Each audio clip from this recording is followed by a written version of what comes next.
Trading பாக்குறதுக்கு ரொம்ப அர்ஜென்ட்டா இருக்கும் இல்லையா? நிறைய பணம் சம்பாதிக்கலான்னு ஒரு கனவோடு தான் எல்லாரும் உள்ள வராங்க. ஆனா ஏன் நிறைய பேர் இதுல தோத்து போறாங்க? சரி, இன்னைக்கு நாம கெல் புச்சரோட புத்தகத்தை வச்சு ட்ரேடர்ஸ காலி பண்ற அந்த 20 முக்கியமான தவறுகள் என்னென்னன்னு கொஞ்சம் ஆழமா பார்க்கலாம். நாம பார்க்க போறது சும்மா ஏதோ ஒரு புத்தகம் மட்டும் இல்ல. இதுல 18 பெரிய எக்ஸ்பீரியன்ஸ்டு ட்ரேடர்ஸ் மற்றும் கோச்சஸ் அவங்களோட அனுபவத்தை எல்லாம் ஒன்னா சேர்த்து கொடுத்திருக்காங்க. சோ வெறும் தியோரி மட்டும் இல்ல, நிஜ உலகத்துல அவங்க கத்துக்கிட்ட பாடங்களை தான் நாமளும் கத்துக்க போறோம். பொதுவா ட்ரேடிங்னு சொன்னாலே நம்ம கண்ணு முன்னாடி என்ன வரும்? ஃபாஸ்டான கார்கள், செம்மையா ஒரு லைஃப் ஸ்டைல், இந்த மாதிரி ஒரு கனவு உலகத்தை தானே நமக்கு காட்டுறாங்க. ஆனா இந்த புக்கோட ஆசிரியர் சொல்ற நிஜம் என்ன தெரியுமா? அது ரத்தம், வேர்வை, கண்ணீர், விடாமுயற்சியோட கூடிய கடுமையான உழைப்பு, நிறைய தோல்விகள் நிறைஞ்ச ஒரு பயணம்னு சொல்றாரு. இந்த கனவுக்கும் நிஜத்துக்கும் நடுவுல இருக்கிற பெரிய கேப் தான் நிறைய ட்ரேடர்ஸ் தோத்து போறதுக்கு முக்கிய காரணம். சரி, ஒரு ட்ரேடர் தன்னோட வாழ்க்கையில சந்திக்கிற 3 பெரிய போர்க்களம் இருக்கு. அதுல முதல் போர்க்களம் எதுன்னு பார்க்கலாம். அது வெளியே இல்ல, அவங்களுக்கு உள்ளேயே தான் இருக்கு. அவங்களோட சொந்த மைண்ட் செட் தான் அது. மார்க்கெட்டை ஜெயிக்கிறதுக்கு முன்னாடி நிறைய பேரு தங்களுக்குள்ளேயே நடக்கிற இந்த சண்டையில தான் தோத்து போயிடுறாங்க. இப்ப பாருங்க, மத்த வேலைகள்ல நான் சொல்றதுதான் கரெக்ட்னு சொல்ற ஈகோ ஒரு கெத்தா இருக்கலாம். ஆனா ட்ரேடிங்ல அதுதான் உங்க முதல் எதிரி. ஏன்னா இங்க நீங்க சரி கிடையாது, மார்க்கெட் தான் எப்பவுமே சரி. இந்த ஒரு விஷயத்தை ஏத்துக்கிட்டீங்கனாலே வெற்றிக்கான முதல் படியில நீங்க கால் வச்சிட்டீங்கன்னு அர்த்தம். நஷ்டம் வந்தா மத்தவங்கள குறை சொல்றது, டென்ஷன்ல ட்ரேட் பண்றது, இந்த மாதிரி நிறைய சைக்கலாஜிக்கல் தவறுகளை இந்த புக்ல லிஸ்ட் பண்றாங்க.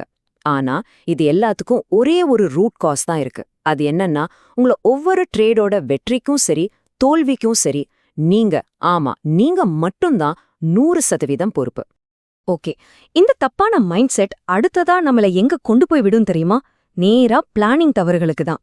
சிம்பிளா சொல்லணும்னா, எந்த ஒரு தெளிவான பிளானும் இல்லாம ஏதோ ஒரு குருட்டு நம்பிக்கையில ட்ரேட் பண்றது.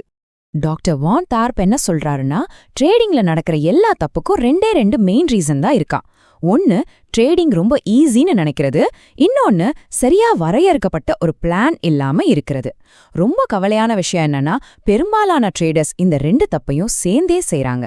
ஒரு ப்ரொஃபஷனல் ட்ரேடரா ஆகணும்னா இந்த புக்ல ஒரு 5 ஸ்டெப்ஸ் சொல்றாங்க. ஆனா இங்கதான் ஒரு சுவாரஸ்யமான ட்விஸ்ட் என்னன்னா, நிறைய பேரு இந்த 5 ஸ்டெப்ஸையும் மொத்தமா ஸ்கிப் பண்ணிட்டு நேரா 6வது ஸ்டெப்புக்கு போயிடுறாங்க. அது என்ன ஸ்டெப் தெரியுமா? கையில இருக்கிற காசை இழக்கிறது. சரி, இந்த தப்பான சைக்காலஜியும் பிளானிங் இல்லாததும் சேரும்போது என்ன நடக்கும்? அது நேரா நம்மள ஒரு பணக்குழியில தள்ளி விட்டுடும். இங்கதான் உங்க கேபிட்டல் வேகமா கரைய ஆரம்பிக்கும். உண்மையான டிசாஸ்டர் நடக்கிற இடமே இதுதான். நீங்க செய்யற தவறுகளோட உண்மையான விலை என்னன்னு எப்பவாது யோசிச்சிருக்கீங்களா? அத அளக்கிறதுக்கு டாக்டர் வான் தார்ப் ஒரு சூப்பரான டூலை இன்ட்ரடியூஸ் பண்றாரு. அதோட பேரு தான் R மல்டிபிள். ரொம்ப சிம்பிள். நீங்க ஒரு ட்ரேட்ல 100 ரூபாய் ரிஸ்க் எடுக்கிறீங்கன்னு வச்சுக்கோங்க. அதுதான் உங்க 1 hour. ஒருவேளை அந்த ட்ரேட்ல 300 ரூபாய் லாபம் கிடைச்சா அது 3 hour ப்ராஃபிட். 50 ரூபாய் நஷ்டமாச்சுன்னா அது 0.5 hour நஷ்டம். இப்படி பார்க்கும்போது உங்க ரிஸ்க்கு எவ்வளவு ரிட்டர்ன் வருதுன்னு தெளிவா புரியும். இப்ப இந்த நம்பரை பாருங்க, -46.5 hour. இதுதான் அந்த ஷாக்கிங்கான உண்மை. புக்ல சொல்ற ஒரு ப்ரொஃபஷனல் ட்ரேடர் அவர் செஞ்ச வெறும் 11 தப்புகளால அடைஞ்ச மொத்த நஷ்டம் இது. அதாவது அவர் எடுத்த ஆரம்ப ரிஸ்கை விட கிட்டத்தட்ட 47 மடங்கு அதிக நஷ்டம். பாருங்க, சின்ன சின்ன தப்புன்னு நாம நினைக்கிறது கூட எவ்வளோ பெரிய விளைவுகளை ஏற்படுத்தும்னு இதுல இருந்தே புரிஞ்சுக்கலாம். பண விஷயத்துல நம்மள மொத்தமா காலி பண்ணக்கூடிய சில முக்கியமான தவறுகளை இந்த புக்ல லிஸ்ட் பண்றாங்க. அதுல முக்கியமானது லெவரேஜை அதிகமா யூஸ் பண்றது, அதாவது கடன் வாங்கி ட்ரேட் பண்றது. அடுத்தது ஆவரேஜிங் டவுன்னு சொல்ற அந்த கிளாசிக் ட்ராப். ஒரு ஸ்டாக் விலை இறங்க இறங்க அது இன்னும் வாங்கிட்டே போறது. இந்த 2ம் போதும் கண்ணை மூடி திறக்கிறதுக்குள்ள உங்க அக்கௌண்ட்டை காலி பண்ணிட. Okay, mindset, planning, money management, இந்த 3ஐயும் தனித்தனியா பார்த்துட்டோம். சரி, இப்ப இது 3 எப்படி ஒன்னா சேர்ந்து ஒரு சக்சஸ்ஃபுல்லான ட்ரேடிங் கரியருக்கான வழியை உருவாக்குதுன்னு பார்க்கலாம். லாபகரமா ட்ரேட் பண்றதுங்கிறது ஏதோ ஒரு பர்ஃபெக்டான என்ட்ரி பாயிண்ட்டை கண்டுபிடிக்கிறதுல இல்ல. அது ஒரு சரியான சைக்காலஜி, ஒரு தெளிவான பிளானிங், அப்புறம் உங்க பொசிஷன் சைசிங், இது எல்லாத்தையும் ஒழுக்கமா ஒன்னா இணைக்கிறதுல தான் இருக்கு. இந்த 3 தூண்களும் ஸ்ட்ராங்கா இருந்தா மட்டும்தான் உங்களால தொடர்ந்து லாபம் சம்பாதிக்க முடியும். இந்த புக்ல இருக்க எல்லா எக்ஸ்பர்ட்ஸும் ஒரு விஷயத்த திரும்ப திரும்ப சொல்றாங்க.